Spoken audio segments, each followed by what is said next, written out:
You have heard the verdicts read. He got charged Were these your verdicts following then? with the other Or two you got your guys. felony verdicts murder, now? one count of Just- aggravated assault, and false imprisonment. just for criminal filming it. Number I mean, nine. that's You know, You have heard But what the he did verdicts was, you know what I mean? Like Were these your he verdicts provided then? information And are these that your went to verdicts the now? overall, conviction. Of his these own individuals. conviction Number was 10. from himself. You have heard the verdicts read. Unbelievable. Were these your verdicts then? And are these your verdicts now? Yes, Your Honor. Juror number 11. You have heard the verdicts read. Were these your verdicts then? And are these your verdicts now? Yes, Your Honor. Juror number 12. You have heard the verdicts read. Nancy Drew Were said these your verdicts then? jurors need to And know are they these your can find verdicts a now? verdict Yes, according Your to coincidence. And juror They are 16. never told this. You have heard the verdicts read. Were these your verdicts then? And are these your verdicts now? Yeah, I think we're good on that.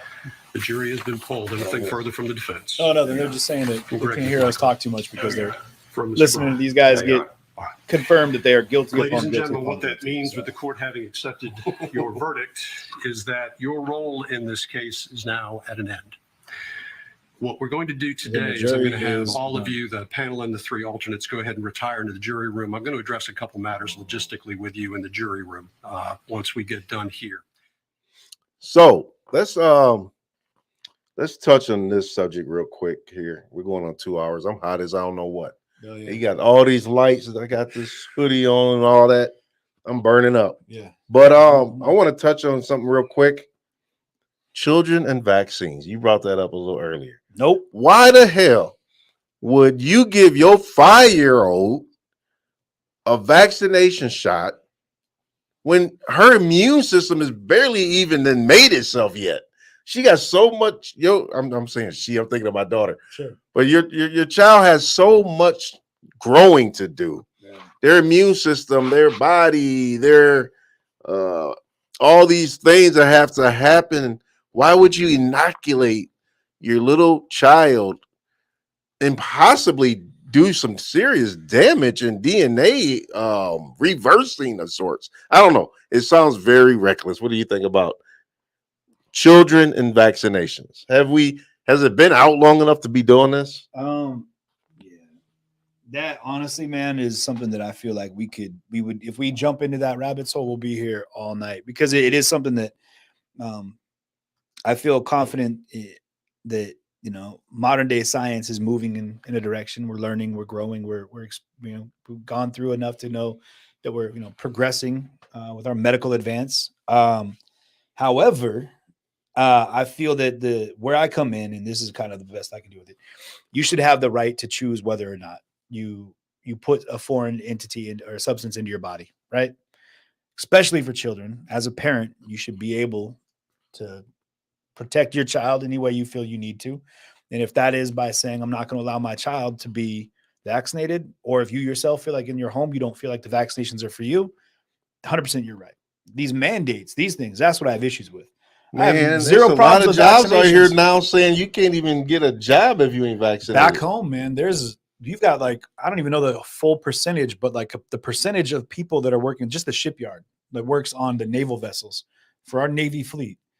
I want to say that there's like 70% are unvaxxed or whatever that are saying, and there's a huge number of them that are saying they're not going to get vaccinated, but they're mandating saying, if you want to keep your job. And I'm wondering, are you willing to lay off like that massive, the gross majority of I want to see a company do the that. employees that work for the U.S. war machine, whatever you want to call it? Are you going to lay them all off because they're choosing not to? So now they're having to rework all these mandates, but really, like, it's my body, man. You can't tell me what I have to do with it. You know what I mean? And it's terrible that people are getting told they're going to lose a job if they don't do it. You still get COVID anyway. So what's the point? I mean, you can be vaccinated with the shot, second shot, the booster shot, and still turn around and get COVID. Yeah. So what's the point of these companies mandating you to be vaccinated?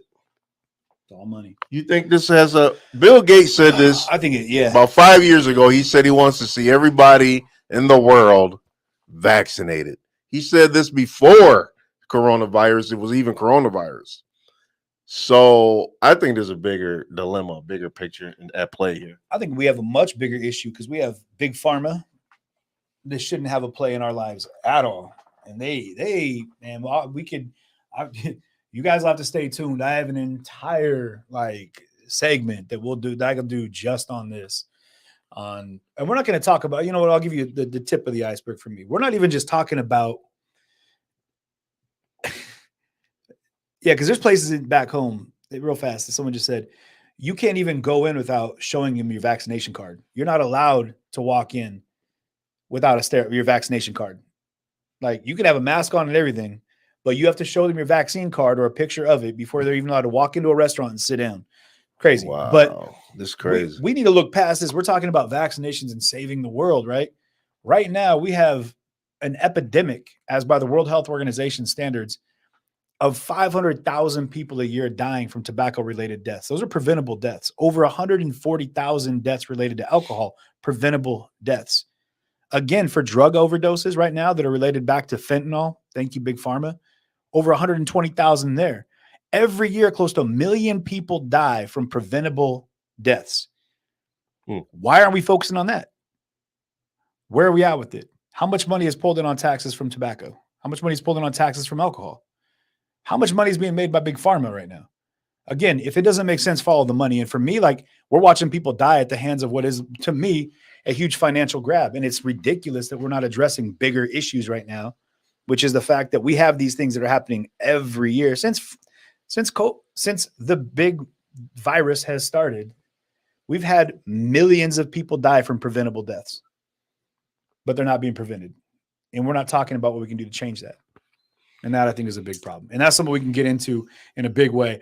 I don't feel like I really can get into that right now because, honestly, I'm nervous to. I'm nervous to talk about it right now because there's so many censorships and bans and things that come up. The second you start talking about any of this stuff, you have to really navigate these waters gently, which scares me too. That's a scary moment that people can censor you because they're like, oh, you're talking. Look at all these doctors that are getting like, shut up. What was your feeling with this whole thing that broke out about Aaron Rodgers, where he said he was vaccinated, but then he caught COVID? Well, I think Aaron Rodgers is actually a robot, and I don't think that he should be allowed to play pro football because he's probably a cyborg, and that's why they beat my Seahawks because they have a artificially engineered life force that is fueling the Packer team,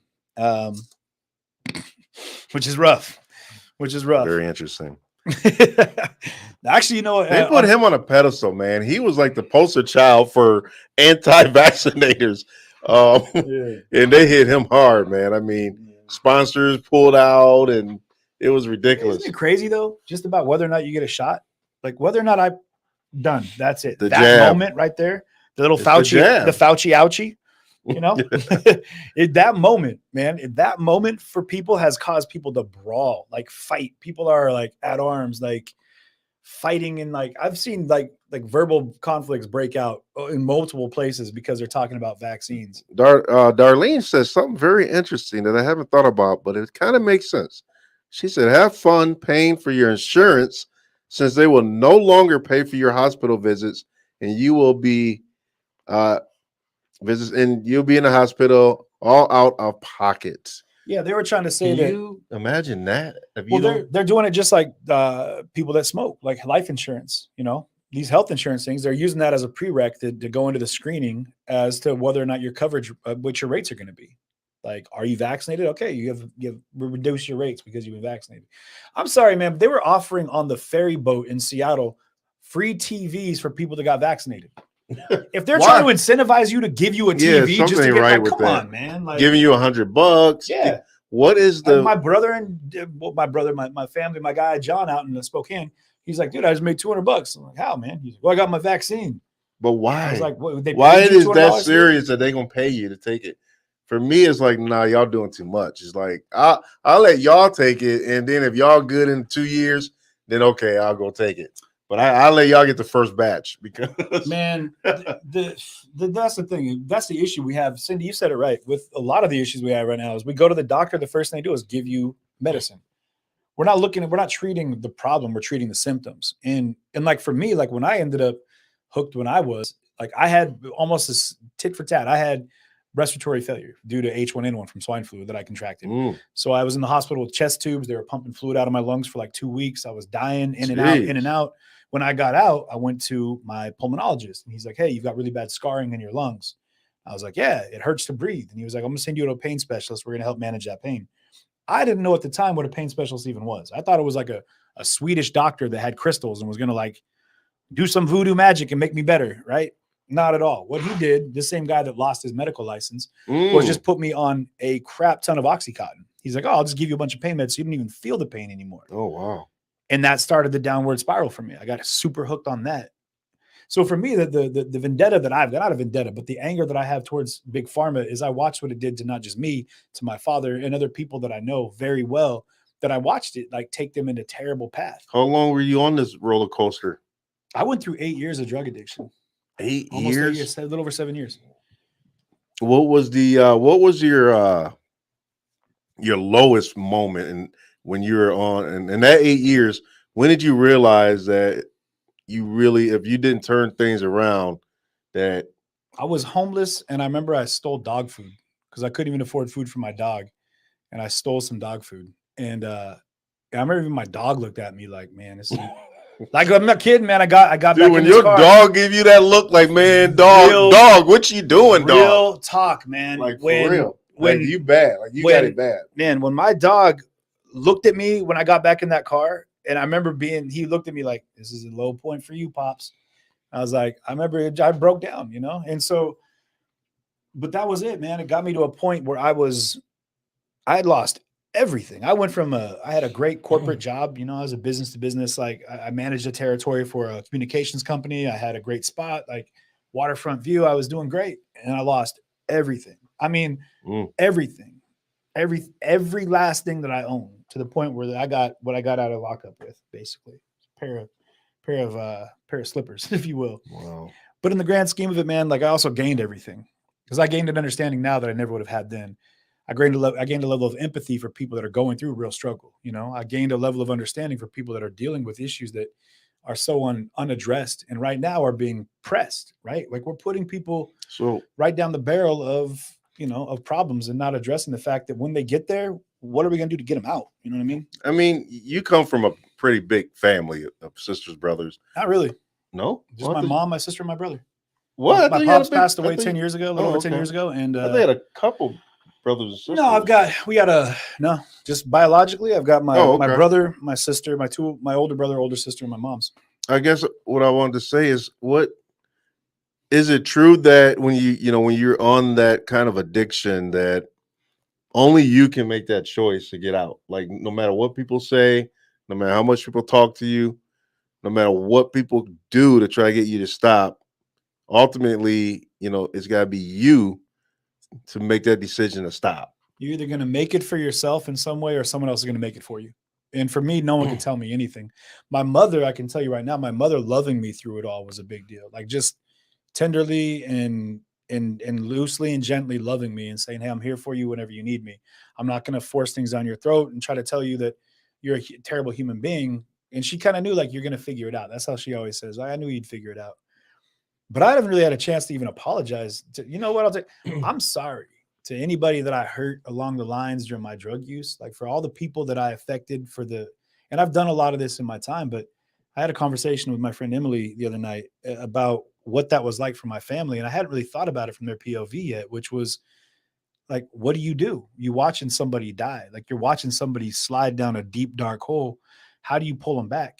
I mean, tell them don't do it. And I tried and I didn't, and I tried and I couldn't, and I kept going through it. But I had to get to a point where I had lost everything. And I watched rock bottom loss. I'm watching friends die. I'd watched within a week, I had 3 friends die. I had to try to resuscitate 2. I mean, that I showed up and there's someone dead on the ground, you know what I mean? And in that type of situation, I had a friend pass in the hospital, a good friend of mine, from congenital heart failure due to complications from drug use. And that was in the hospital. I'm just saying, like, this was a real epidemic. People were all around me, were in the world that I existed in. And even then it wasn't like, you got to get out of this. You know what I mean? Because you're so blinded by the world that you get immersed in. And this is where I have to remind people, like, we can go for a higher level. Remember that we mire ourselves in the world that we exist in. Like, and you surround yourselves with things that help you stay there. Right? Like, I surrounded myself with other people that were doing drugs. I surrounded myself with other people that were lost in addiction, because then it didn't make me feel like I had a perspective that would take me out of it, because I knew I wasn't going to leave it. I didn't have the strength to leave it or the willpower at the time.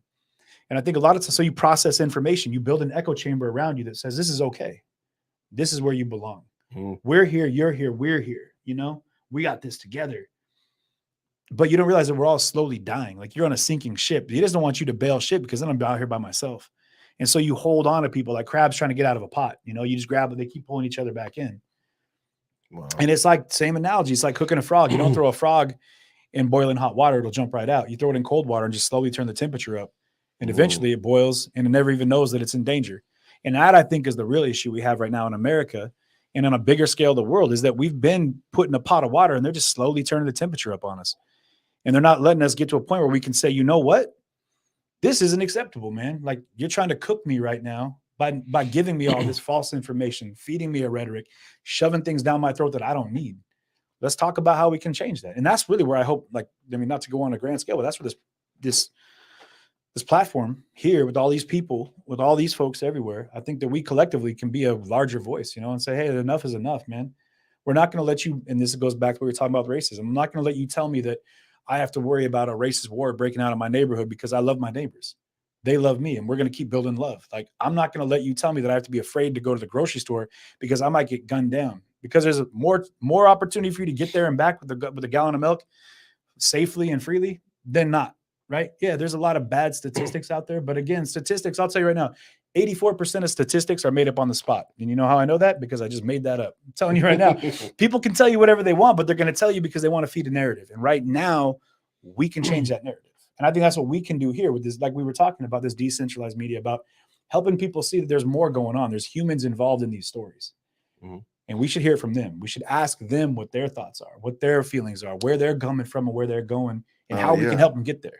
And I feel like with coronavirus being locked down, I feel like we are being tested big time as people. The last year, March, whatever, quarantine and all these things going on in the media, all these things going on in the court system and these trials. Like we as people, for me, I feel like we are being tested like in so many ways.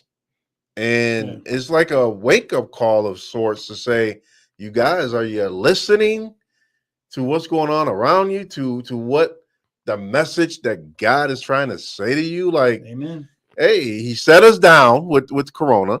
He quarantined it. He's like, slow down, shut it down. And it's like, man, and we were cool. You know, for a minute, we all got adjusted to that. Mm-hmm. We sat down, we kind of reinvented ourselves in a sense. But now that we're opened up, I feel like we're going right back into our old ways again. And that's why we're losing sight of the message that we almost found. And that's where we can do it different. And I genuinely believe that that's where we can do it different. Because if we don't take all these things that we've learned, all these things that we've experienced, all these things that we now know are of our own device, like we can create, like, and do something good with it, then what are we doing? Then we've lost. We're all cooked. We're all like some of these trials where they're all guilty. We're all guilty of not making it better. Right. Darlene said, what do you guys think about the new variant? I don't even really know about the new variant. Something out of South Africa. And I mean, what's it called? Delta? No, it's called like what is Omicron. It's you guys have to tell me. It's the new variant that coming. What's it known to do? What's the symptoms of this one? It's just another variation of COVID. So does that mean there's a booster shot for this one then? Of course there will be. And there'll be another one. So and you then just there'll be stand in one. line and you just keep getting these boosters till you look like the dude from Pet Cemetery? I'm telling you. You just, I'm in line for my 85th. Don't bring that up, man. It's terrifying. I had bad dreams tonight from that, man. But, yeah, goodness. I mean, I feel right now, like we're going to see that more, and we're going to keep seeing it right now. And I said this a couple years ago, we're going to see more and more and more and more of that. So we just realized like it's time to wait in line, put your arm out and hand them your money. Get in line, put your arm out, hand them your money. And we're going to forget that at the end of it, at the beginning of it all, there was wild misinformation that was fed to us that got us in this frenzy, this terrified frenzy. My roommate at the time, legit, when it first started, like he treated this like it was a riot situation, like the purge. He was terrified that people were going to come into our neighborhood and start robbing houses and breaking in houses for food. Oh, like The Walking Dead? He thought people were going to steal our toilet paper. Like, but the fear was in him. Goodness. He was terrified. I forgot all about the Remember the toilet paper? I mean, he was at that point because of what he was watching. He would glue to the news every day. Let me ask you this, He was terrified. What was it about the damn toilet paper, though? Why not canned foods? Why not dried foods? What was it about toilet paper that everybody had to have in the pandemic? Hey, man, you got to be able to wipe. You got to be able to handle You would think it would have been ramen noodles or Everybody's got that already. They got that on lock. I could not believe the whole toilet paper situation. To this day, I still don't understand. It's the weirdest things, man. In my store, what's crazy is like one of the stores I went to, there was it was peanut butter and macaroni and cheese. They were like, yeah, we've been sold out for days. Like, how do those two mutually go together? You know what I mean? Peanut Like, butter, macaroni, how is peanut butter and macaroni and cheese? Like, that's the hit that we got to think about right now. Wow. But man, I really feel like, and I mean, and I know we can't talk all night, but and we'll talk again. But that all these things that we're looking at, you know, we started talking about Kyle Rittenhouse. We talked about the Waukesha parade attack. We looked at Ahmaud Arbery. We're looking at the Kim Potter case. Are you gonna stream that case? The court case for Dante Wright? Yeah, that's the plan. But what I'm talking about with it is that like we can do better. We can do better. You know what I mean? We collectively can do better. We can start changing the track that we program into ourselves. And I've been saying it from the jump. It's a T-bar thing. Thoughts, beliefs, action, reality. Our thoughts will dictate our beliefs. Once we have a strong belief, that'll change the way we act, and we'll act according to our beliefs. And the way we act will directly affect our results and our reality, right? So it starts with this track, our thought process. If we can start thinking, programming positivity into each other, start programming that love, start programming more cohesive, inclusive, like understanding into people collectively, we'll do better. The results will be there. It may not happen today. It may not happen tomorrow. It may not happen next year or 5-10 years, but I guarantee your 5-year-old in 13 years when she's voting, the platform we can build for her will be one that's safe, healthy, and productive. So she can have the tools that she needs to build the tomorrow that she wants. And that's what we need to do. All of this is masturbatory. And I mean that. Like all this other stuff is for naught. If we don't take it, use it, filter it, process it, and then do what we can for the kids behind us to make sure they have a better tomorrow. Because right now, like you said, there's so many things that are happening and they're just being fed fear. They're being fed fear. They're being piped in this crazy, like I said before, this cognitive dissonance where they're trying to figure it out for themselves and rationalize the things they see because they don't understand it. Are they being led to believe that hate's the way to go? Is racism being taught in a home? Like, we need to do better. We can do better. All we have to do is start treating each other better. And remember that every human life out here is incredibly important and valuable. And, you know, I hope these trials, you know, even though these trials, Kyle Rittenhouse trial, Ahmaud Arbery, now we got Dante Wright trial, we had George Floyd. We got a lot of trials, man. We do. But I hope we're learning something from these trials. And I hope we're learning something as people. If not, you know, to agree to disagree. I didn't agree with a lot of stuff with the Kyle Rittenhouse trial, but hey, I gotta accept the verdict. Was I pissed? Yeah. But what can I do? Ahmaud Arbery, I felt like we got justice there. So at the end of the day, you know, people are dying, man.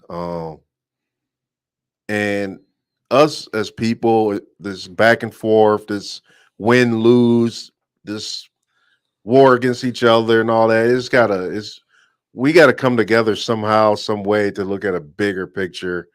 Because if we really look at the scope of things, we got too many damn court trials. Back to back to back to back. What does that mean? Yeah. What does that tell you about us as people, about what's going on in the world? Yeah. We should not be having all these trials like this. George Floyd, Ahmaud Arbery, Kyle Rittenhouse, Dante Wright. It's like, man, what is going on out here? Yeah. We really need to look at the scope of things, and us as people, we got to come together and change this for our future, for our children, or else we as people, man, I'm scared to see a future as a human race. You know, I agree with everything up to that last point right there. And I think honestly, man, I'm excited. I'm excited to see it. There's been, I've had a chance to see some brilliant things out in the course of this all. You know, I've had a chance to talk to people and to walk around and interview people. I got a chance to meet, I mean, just some amazing minds, man. Like I met a girl named Hannah, and man, I would go into the details on that, but Pope, who is from the area, beautiful mind, incredible mind. I mentioned this earlier. You know, she a young individual who is willing to listen and talk. And out in the course of everything that happened in front of that courthouse on Friday with the verdict and the chaos that could have ensued, she was a calm and understanding and engaged voice that was willing to listen, that wanted to listen, that was willing to step back and appreciate that she had misjudged somebody, make the apologies and listen again.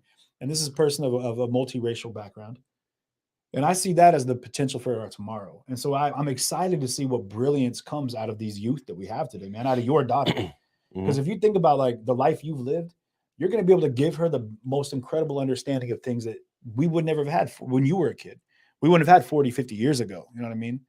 Because you would have been taught like, hey, you got to be nervous about these people and those people. Instead of one of the analogies that I was given when I was a kid by my mom was about this flight simulators. I give a lot of analogies, but helicopter pilots post-Vietnam were putting these flight simulators. These are like world-class helicopter pilots, right? And they're putting this flight simulator, and in this simulator, they highlighted all the areas in red they couldn't fly. It was like a 95% fail rate, right? Fast forward a year later, they took all those exact same pilots, put them through the exact same, well, the same simulator, similar situation, but they highlighted all the areas in green that were safe for them to fly. 95% pass rate. And when interviewed, they asked, why is that? They said it's because we stopped focusing on where we couldn't go and started focusing on where we could. While we were so worried about hitting this red zone with our blades, we didn't realize that there was twice as much room in the green zone to the left. So we do that so much in the world right now. We tell people these are the places you can't go, what you shouldn't do, how you shouldn't act. This is what's wrong in the world. And we forgot that over here on the other side, what about all the amazing things that are happening? What about all the incredible opportunity? What about all the amazing changes that are coming out of the world we live in and the things that you can create? Like creation's a part of it. These young minds are going to come up with some of the most novel and revolutionary things that we have yet to even like comprehend, man. It's going to be that moment where you're like, how did no one think about that? It's because we haven't looked at it from their point of view. And we got to stop and do that. Like you said, like, so I'm excited for people like your daughter, like when they get old enough, the things that she'll be able to talk about and the understanding that she'll have, man, that's going to, that's the change the world needs right there. I hope But we you're need to make right, it better man. for them and safe for them to be that. You know what I mean? So, all right. I hope you are right. I want to thank you, man, for coming in the studio, taking the time to chat it up with me about the current state of affairs here in America right now. Yeah, absolutely. I know that, you know, you got a lot going on and you're coming from out of town. And yeah. So, hey, Raw Topic, you know, we always are willing to have you and get your point of view, even if we don't agree on everything. Right. We will agree to disagree. Absolutely. And respect each other accordingly, man. And that's how the world that's how needs it should to be. Right? You know, I'm not going to hate you based on your views on certain situations. And I feel like, hey, we as human, that's who we are. We are not wired the same, and we're going to look at things differently. Our perspectives are always going to be different, and that's because we have a will to think, our own free will. So you guys as people, you gotta learn how to come together even when you don't agree on everything and still be kosher with each other and treat each other with respect. And I want to thank you guys for joining us today. You guys, man, hung in there with us. 2 hours going on, 2 hours strong. 2.5 hours. Yeah. And you guys are still here with us. We appreciate you guys coming. We should do it again and chat up some more topics. We will. And considering the fact that it's impossible for me to leave this area, as many times as I've tried, I always get pulled right back in because there's something beautiful about this area, man. So I appreciate you taking the time to let me come in here to Milwaukee. Beautiful city. Besides the cold, man, it's great. It was snowing the whole way, and but it's getting nippy now, man. Yeah, but it's been good, and you're right. I think that the beauty part about where we're at is that we don't have to agree on everything. We can agree to disagree, but like you guys, even if someone's completely belligerently the opposite direction of where you might look to go, like you don't have to engage. They can go that way without you going with them. And something that was said in service the other day at Journey Church was that like the more we find ourselves going towards our persecutors and the things that are causing us pain, the more we become like them. You know what I mean? So again, let's just move the other direction and stop allowing ourselves to get sucked into that, because really, like you said before, man, the darkness will want to pull you in. You know what I mean? Because it can't go to the light, you know, but the light can go to it sometimes, but don't allow it to pull you in. So, but yeah, I appreciate y'all appreciate you having me out here, and for all my viewers that stuck around and hung in. I appreciate that, for sharing the streams out. You guys on my end, definitely Raw Topic live here. Check out my guy Hamin. He's got some. He's out there, man. We've been running into each other. Yeah, out in the streets. We've been running into each other for the last year or two. Yeah, year and a half almost. Yeah. So check him out. Yeah, and everybody on Raw Topic, they know CJ. We're in here. They know you. We're in here. You guys know where you can find CJ TV Media on Facebook, YouTube, all that good stuff as well. Thanks, you guys, and stay tuned, you guys. I'm definitely thinking about covering the Dante Wright trial. Maybe not all of it, but at least a couple of days every once in a while. They got a couple of days of jury selection coming up. So I don't know. Maybe we can do a collaboration on some reaction to some of the trial. Yeah. Let's see, what we can do with that. With it. All right, you guys, and you guys remember as always, if you can't come real, come raw. At least come raw. Hey. Raw Topic, you guys.